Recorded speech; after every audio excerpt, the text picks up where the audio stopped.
Selamat pagi, dokter dan rekan-rekan sekalian. Perkenalkan, saya Kak Dwi Pratnyawati dengan NIM 2002612055. Saya merupakan dokter muda di Departemen Anestesiologi dan Terapi Intensif FK Unut RSUP Sanglah, periode 4 Oktober 2021 sampai 14 November 2021. Pada kesempatan kali ini, saya akan menjelaskan terkait dengan pain management.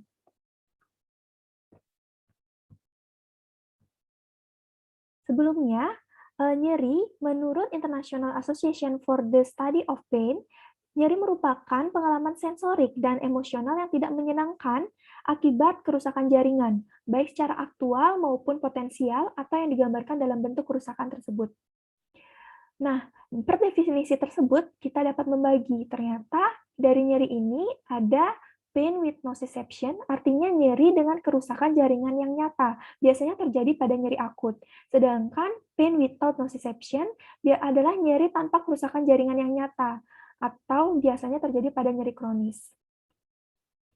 Nah, kemudian beberapa fungsi dari nyeri ini, yang pertama adalah fungsi proteksi. Jadi, sensasi nyeri ini memungkinkan seseorang untuk bereaksi terhadap suatu trauma atau penyebab nyeri, sehingga dapat menghindari terjadinya kerusakan jaringan tersebut. Kemudian yang kedua adalah fungsi dari defensif, di mana nyeri ini memungkinkan untuk imobilisasi organ tubuh yang mengalami inflamasi, sehingga sensibel yang dirasakan akan mereda dan bisa mempercepat dari proses penyembuhan. Kemudian yang terakhir yaitu nyeri sebagai penuntun diagnostik, di mana dengan adanya nyeri pada daerah tertentu, maka proses yang terjadi pada seorang pasien itu dapat diketahui oleh klinisi. Misalnya saja pada nyeri pada perut kanan bawah pada pasien perempuan. Kita bisa curiga apakah pasien ini mengalami apendisitis, kemudian apakah terjadi suatu kehamilan yang mengarah pada KIT seperti itu. Jadi, nyeri ini, eee, walaupun dia pengalaman sensori yang tidak menyenangkan, emosional tidak menyenangkan, ternyata ada beberapa fungsi yang juga dapat, menguntungkan dari adanya nyeri tersebut. Nah, pada kesempatan kali ini saya akan menjelaskan terkait dengan mekanisme nyeri, kemudian instrumen penilaian nyeri, dan juga penanganan nyeri menurut step ladder WHO. Nah, seperti yang kita ketahui, mekanisme nyeri ini terdiri dari transduksi. Yang pertama adalah transduksi, yaitu proses perubahan stimuli menjadi impuls listrik. Kemudian transmisi, yaitu proses penyaluran impuls melalui serabut saraf sensorik. Kemudian modulasi, yaitu proses interaksi antara sistem analgesik endogen dengan impuls nyeri yang masuk ke kornu posterior medula spinalis. Kemudian yang terakhir adalah persepsi, yaitu hasil akhir dari proses perjalanan nyeri yang menghasilkan suatu perasaan yang subjektif. Nah, ini dia gambaran terkait dengan perjalanan nyeri itu sendiri, yaitu yang pertama adalah proses transduksi. Seperti yang saya katakan tadi, adalah proses perubahan bentuk dari stimulus nyeri, baik itu rangsangan mekanik, termal, maupun kimia, yang nantinya akan diubah menjadi impuls listrik, karena sistem saraf kita nantinya hanya akan menerima dalam bentuk impuls saraf, baru bisa disalurkan, seperti itu. Nah, di sini ketika terjadi suatu proses kerusakan pada jaringan, maka di sini akan menyebabkan terjadinya rilis dari beberapa mediator-mediator inflamasi. Misalnya saja seperti histamin, prostaglandin, substans P, serotonin, dan juga bradikinin. Nah, adanya mediator inflamasi ini akan menyebabkan aktivasi dari reseptor-reseptor nyeri. Seperti yang kita ketahui, di sini reseptor nyeri itu ada 3, yaitu ada A-beta, A-delta, dan juga C-fibers, di mana reseptor-reseptor nyeri ini memiliki karakteristiknya tertentu. Misalnya saja pada A-beta itu untuk rangsang lemah, dia memiliki myelin yang tebal dengan kecepatan penyalurannya itu sekitar lebih dari 40 meter per detik, sangat cepat. Kemudian berbeda dengan A-delta, dia bermyelin yang tipis dengan kecepatan penyalurannya adalah 5-15 meter per detik. Dia peka terhadap respon rangsangan yang mekanotermal.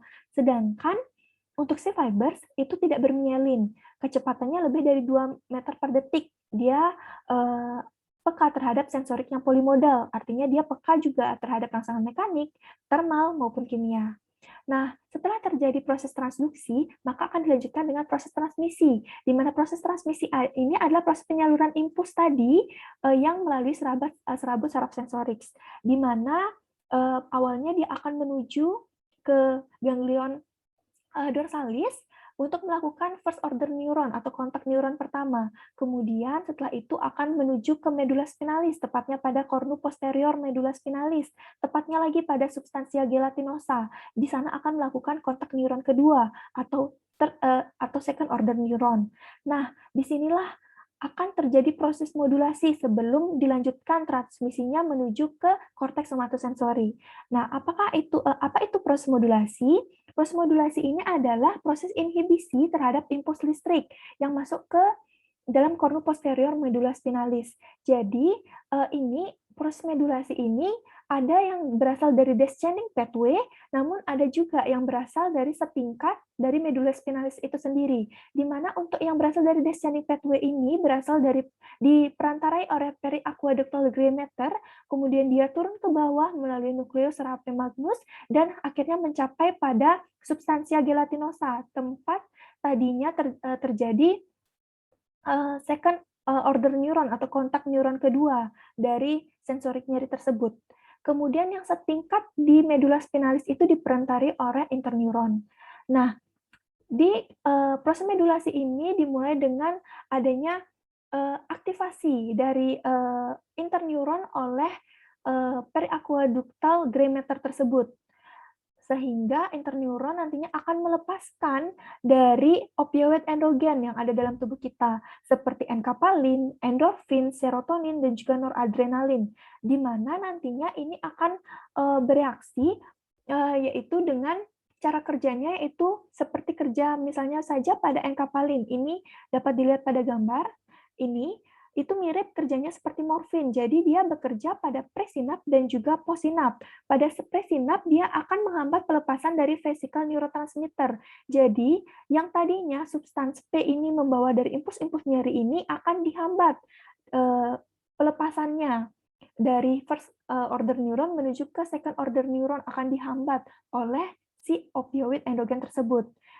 Nah, dan juga pada daerah postsinap ini akan terjadi penghambatan dari depolarisasi, sehingga diharapkan proses modulasi ini dapat menginhibisi dari nyeri.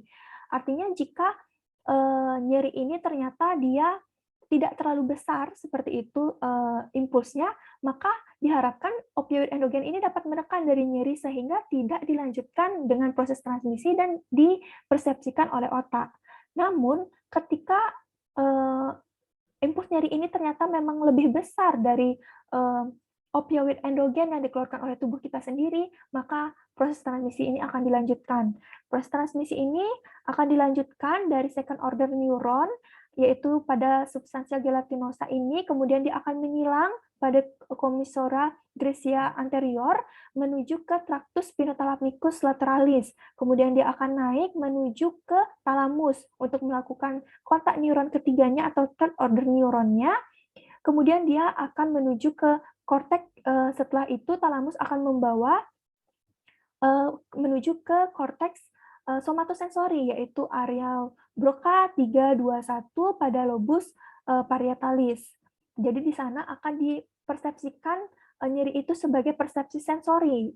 Kemudian selain nyeri itu dibawa oleh dibawa talamus menuju ke korteks, dia juga dibawa talamus menuju ke sistem limbik, sehingga disinilah akan terjadi suatu bagaimana nyeri ini berhubungan dengan proses emosional itu sendiri, sehingga sesuai dengan definisinya itu nyeri adalah sensasi sensorik dan juga emosional yang tidak menyenangkan. Baik, itulah perjalanan dari nyeri tersebut. Kita review lagi bahwa perjalanan nyeri itu terdiri dari transduksi, kemudian transmisi, kemudian modulasi, dan juga jika modulasi ini ternyata tidak sekuat dari impuls nyeri dari luar, maka akan dilanjutkan dengan proses persepsi, baik itu persepsi secara sensorik maupun secara emosional. Kemudian, nyeri ini ternyata juga berperan pada proses ketika kita melakukan stimulus pada pasien dengan penurunan kesadaran. Karena perjalanan nyeri itu juga dia akan mengalami sinaps di lateral reticular formation dengan mengaktifkan sistem ARAS, yaitu Ascending Reticular Activation System, di mana sistem ARAS ini merupakan sistem yang untuk sistem kesadaran kita. Jadi ketika dia sudah bersinar pada sistem ARAS, maka akan langsung impuls itu akan dibawa ke seluruh bagian dari cerebrum sehingga pasien akan sadar. Sehingga di sini kita dapat aplikasikan pada kehidupan sehari-hari, misalnya ketika kita ingin membangunkan seseorang, seperti itu kita berikan saja rangsangan nyeri pada pada seseorang tersebut, maka orang tersebut tentunya akan langsung bangun seperti itu. Karena sistem ARAS ini akan diaktifkan oleh si sensasi nyeri tersebut atau impuls nyeri tersebut. Baik, itu merupakan mekanisme dari perjalanan nyeri. Kemudian selanjutnya adalah saya akan menjelaskan terkait dengan instrumen penilaian nyeri. Nah, instrumen penilaian nyeri ini terdiri dari dua, ada yang dimensional dan juga multidimensional. Di mana untuk dimensional ini hanya menilai satu dimensi saja, seperti intensitas nyeri. Kemudian untuk penilaian ini biasanya dilakukan untuk penilaian nyeri akut, kemudian bisa dilakukan untuk evaluasi hasil pemberian analgetik. Kemudian untuk yang multidimensional ini penilaiannya ada beberapa dimensi, seperti intensitas, karakteristik, dampaknya terhadap afektif. Kemudian ini bisa digunakan untuk penilaian nyeri kronis. Beberapa contoh instrumen untuk yang dimensional adalah FAS, NRS, dan juga WBFS, kemudian McGill Pain Questionnaire, dan juga Pain Diary untuk yang multidimensional. Nah, kita bahas satu persatu terkait dengan instrumen nyeri. Yang pertama adalah FAS, yaitu Visual Analog Scale. Di sini merupakan skala linear untuk menggambarkan secara visual gradasi tingkat nyeri yang dialami pasien, di mana rentangnya itu terdiri dari garis sepanjang 10 cm, yaitu garis seperti ini dapat dilihat pada gambar, namun dia tidak isi angka-angkanya. Jadi hanya berupa garis, jadi nanti pasien akan menunjuk di mana tingkatan nyeri yang pasien rasakan, di mana yang paling kiri ini yang tidak paling nyeri, tidak nyeri seperti itu, sedangkan yang paling kanan ini paling nyeri. Nanti pasien akan menunjuk di manakah rasa nyeri yang pasien rasakan. Nah, kelebihannya ini dia sederhana, mudah dimengerti oleh pasien dan juga mudah diinterpretasikan oleh klinisi. Namun kekurangannya itu sulit digunakan untuk pasien dengan kasus emergensi, karena ini memerlukan suatu kognitif, penglihatan, dan juga kesadaran yang baik, sehingga sulit digunakan pada kasus-kasus tertentu. Selanjutnya adalah NRS atau Numeric Rating Scale. Di sini adalah skala nyeri dengan menggunakan penggaris dengan angka 0 sampai 10. Jadi bedanya dengan FAS tadi, di sini ada angka-angkanya. Kemudian ini untuk menentukan berbagai perubahan pada skala nyeri dan juga menilai respon turunnya nyeri pada pasien terhadap terapi yang diberikan. Untuk kelebihannya itu dia sederhana, mudah dan cepat dipahami pasien dan diinterpretasikan oleh klinisi, dan hasilnya juga konsisten. Kemudian kekurangannya sulit digunakan pada pasien dengan gangguan kognitif dan kesadaran, sulit juga mendeteksi perubahan yang kecil, karena rentangannya ini hanya 0 dan 10, seperti itu. Di sini dapat dilihat untuk nyeri yang mild, itu rentang 1-2, kemudian moderate, 4-6, dan severe, 7-10. Kemudian, Wong-Baker Face Scale. Jadi kita melihat dari ekspresi wajah pasien. Ini penilaian akan memilih wajah yang paling menyerupai rasa nyeri yang dirasakan oleh pasien. Biasanya kan pasien yang merasakan nyeri, dia akan mengekspresikan dari nyeri tersebut. Untuk kelebihannya, dia mudah dan cepat dipahami, dan kita juga seorang klinisi mudah untuk menginterpretasikan dan dapat diaplikasikan pada anak lebih dari 3 tahun. Namun kekurangannya kadang juga membingungkan antara afek, apakah pasien ini tersenyum, apakah menangis, dengan intensitas nyeri tersebut. Kemudian hasilnya bisa lebih tinggi dari skala lain dengan wajah netral tanpa nyeri. Jadi biasanya, misalnya kita periksa dengan skala lain, oh ternyata nyerinya lebih tinggi, padahal dengan menggunakan WBFS ini ternyata skornya tidak terlalu tinggi. Jadi ini salah satu kekurangan pada instrumen nyeri ini, karena kadang bingung juga terkait dengan afek pasien, apakah pasien ini sebenarnya tersenyum ataukah menangis. Nah, selanjutnya itu instrumen yang multidimensional, yaitu salah satunya adalah McGill Pain Questionnaire. Jadi di sini sebuah parameter pengukur derajat nyeri yang mengacu pada lokasi yang dirasakan, jenis dan besarnya rasa sakit. Dia terdiri dari 78 kata sifat atau adjektif. Dapat dilihat pada gambar. Kemudian terdiri dari 4 bagian, yaitu gambaran nyeri, indeks nyeri, nyeri terdahulu dan lokasinya, serta indeks intensitas nyeri saat ini. Untuk kelebihannya, dia itu reliable, valid, dan akses multidimensi. Kemudian dapat digunakan untuk deskripsi nyeri kronis yang berubah-ubah. Deskripsi nyeri lebih tepat dan dalam. Kemudian dapat membedakan nyeri neuropatik dan juga nociceptik. Sedangkan untuk kekurangannya, dia sangat kompleks. Penilaiannya membutuhkan waktu yang lama. Jadi dapat dilihat, kemudian membutuhkan kepatuhan dan juga kesabaran, dan pasien diharuskan untuk mengerti kosakata pada kuesioner. Nah, selanjutnya itu terkait dengan penilaian multidimensional lainnya adalah pain diary. Jadi, ini adalah catatan kejadian nyeri yang mempengaruhi aktivitas sehari-hari, dapat membantu klinisi mendeskripsikan seberapa parah nyeri yang pasien rasakan. Jadi di sini kita seperti ketika ketika pasien itu merasakan nyeri, maka di sini ditulis waktunya, kemudian tanggalnya berapa, kemudian deskripsikan terkait nyerinya itu bagaimana, kemudian rate nyerinya yaitu dari 0 sampai 10 sesuai dengan NRS yang saya jelaskan tadi. Kemudian apa yang membuat nyeri ini tambah buruk, kemudian apa yang digunakan untuk membuat nyeri itu tambah baik, kemudian apakah dia mempengaruhi dari aktivitas kita, kemudian bagaimana komen-komen terhadap kita, apakah dia mengganggu tidur, dan lain sebagainya, itu dapat kita tulis pada pain diary. Kelebihannya itu menentukan klinisi itu dapat menentukan pola nyeri pasien. Kemudian dia sangat lengkap. Kemudian pengawasannya kontinu dan dapat mengukur keadaan dan perubahan nyeri, memantau respon terhadap terapi. Namun dia juga ada kekurangan, yaitu berpotensi bias, dipengaruhi tendensi dan juga memori. Jadi misalnya ketika pasien nyeri, mungkin belum sempat untuk melakukan penulisan seperti itu. Jadi akhirnya dilakukan keesokan harinya yang mana mungkin pasien sudah lupa bagaimana nyeri tersebut.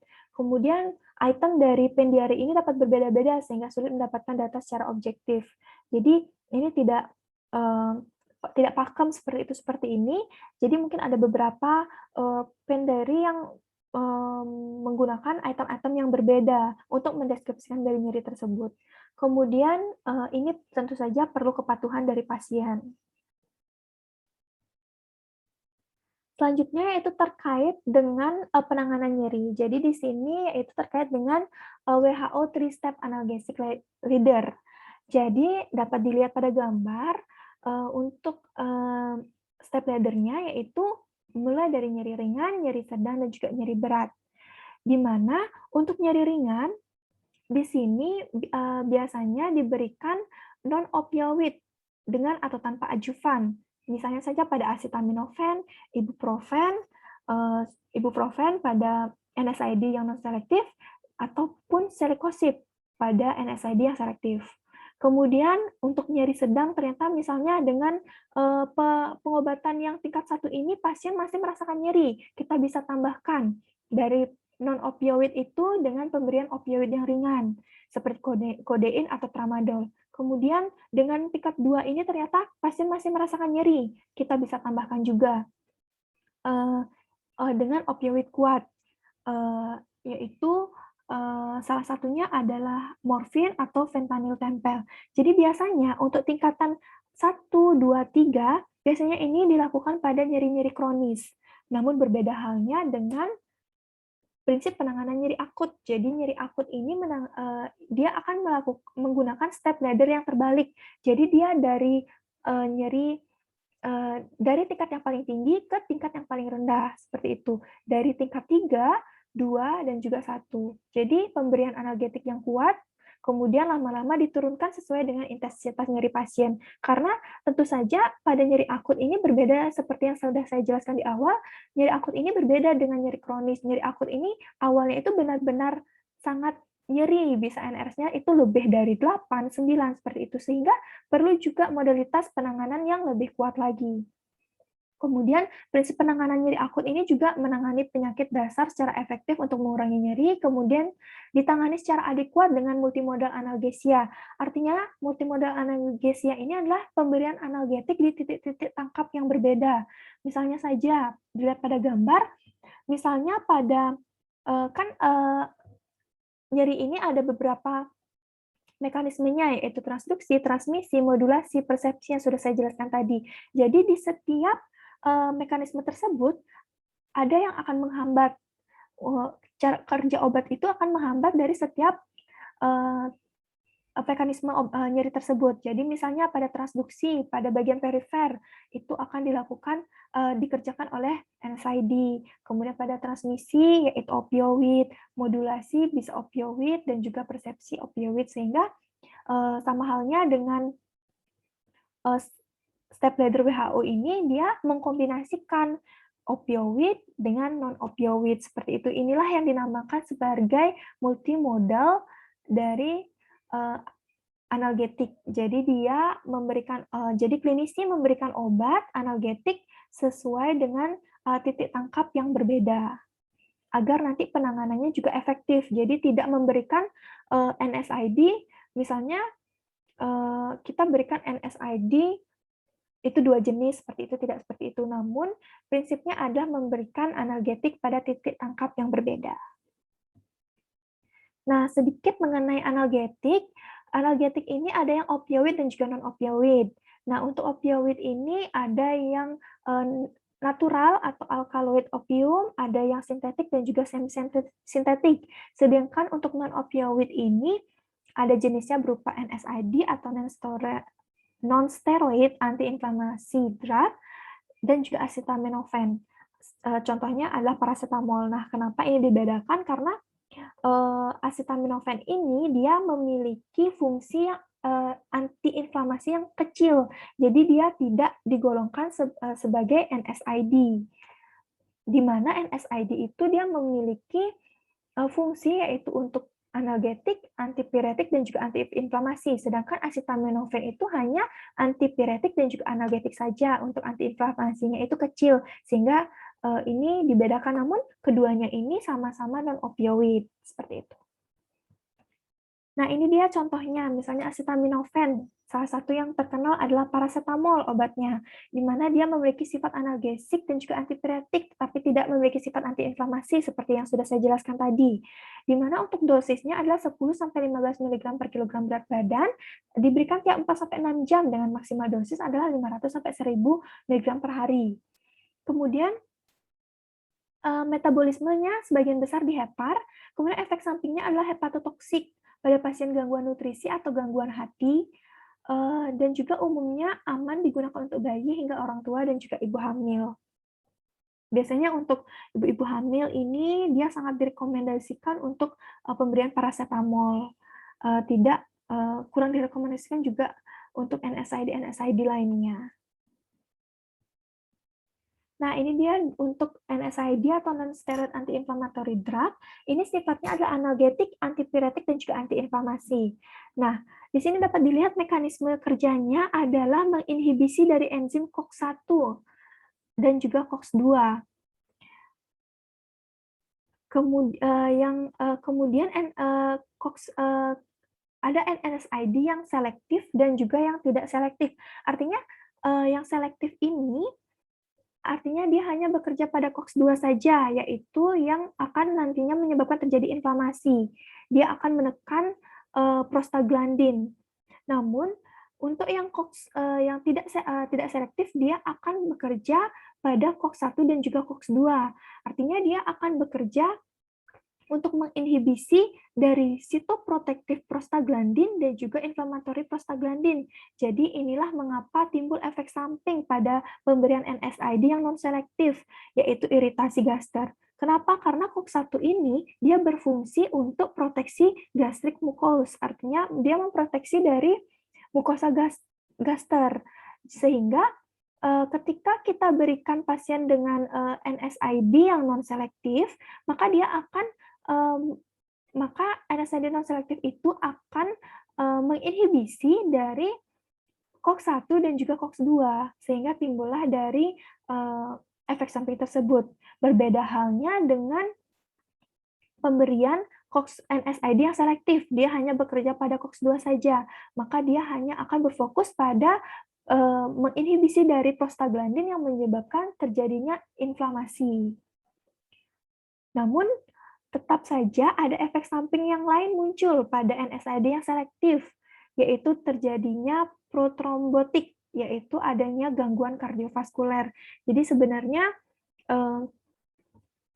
pemberian obat-obatan ini tentu kita harus tidak bisa pakemnya pasien pasien harus mendapatkan pemberian NSAID yang selektif ataupun non-selektif seperti itu. Namun kita harus melihat juga bagaimana klinis pasien. Apakah pasien mungkin dia memiliki riwayat penyakit gaster sebelumnya, artinya dia memiliki riwayat penyakit ulkus seperti itu, ulkus gaster, tentu kita harus menghindari dari pemberian dari NSAID yang non-selektif ini. Nah, ini dia merupakan beberapa dosis yang dapat kita berikan. Dosis-dosis dari NSAID dapat dilihat pada tabel untuk ketorolax, nadik atau natrium diklofenak, kemudian asam mefenamat, meloxicam, peroxicam, ibuprofen, dan lainnya. Kemudian opioid. Nah, opioid ini dia bekerja dengan berikatan dengan reseptor pada substansia gelatinosa. Nah, reseptor opioid ini ada yang reseptor mu, kappa, dan juga delta. Nah, mu ini akan, jika opioid berikatan pada reseptor tersebut, maka akan menimbulkan efek analgesi, penekanan pernafasan, euforia, dan juga miosis. Sedangkan jika berikatan pada kappa, maka dia akan menimbulkan efek analgesi dan juga sedasi, dan jika berikatan pada delta, dia akan menghasilkan efek analgesia, antidepresan, dan juga dependence, artinya ketergantungan. Nah, ini dia merupakan contohnya misalnya pada opioid yang kuat, yaitu morfin. Jadi dia bekerja pada presinap dan juga postsinap. Pada presinap, dia akan menghambat pelepasan vesicle neurotransmitter, yaitu substan P, di mana kita ketahui substan P ini dia membawa dari impuls-impuls nyeri. Itu dihambat pelepasannya menuju ke second order neuronnya, sehingga tidak terjadi pelepasan dan tidak ada lanjutan atau transmisi dari impuls nyeri tersebut. Kemudian untuk postsinapnya akan menghambat proses depolarisasi. Kemudian di sini untuk opioid itu ada yang natural atau alkaloid opium, contohnya adalah morfin dan juga kodein. Kemudian ada yang semisintetik, yaitu heroin, hidromorfon, oksimorfon. Kemudian ada yang sintetik yang sering digunakan seperti fentanyl, tramadol, morfin, metadon. Nah, dari jenis-jenis ini ternyata ada penggolongannya juga yang dikatakan opioid lemah itu adalah kodein dan juga tramadol, di mana opioid lemah ini biasanya diberikan pada step ladder WHO yaitu pada tingkatan yang kedua. Sedangkan untuk opioid kuat seperti pentidin, morfin dan juga fentanyl ini diberikan pada tingkatan step ladder WHO yang ketiga.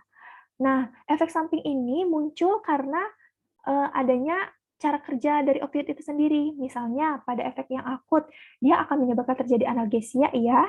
Kemudian bisa menyebabkan terjadinya sedasi jika dia berikatan pada reseptor kappa. Kemudian bisa menekan pernafasan pada dos sesuai dengan dos dependennya. Kemudian bisa menyebabkan mual muntah. Kemudian dia juga bisa bersifat antitusif. Kemudian dia bisa menyebabkan terjadi konstipasi. Namun untuk yang efek kronisnya dia bisa menyebabkan terjadi toleransi dan juga dependensi. Jadi dia ketergantungan terhadap opioid. Maka perlu dilakukan pemberian opioid yang memang harus hati-hati pada pasien. Ini merupakan beberapa dosis dari opioid itu sendiri, dapat dilihat pada tabel. Nah, selain itu ada pemberian adjuvan. Tadi pada step dari WHO ada yang dengan atau tanpa pemberian adjuvan.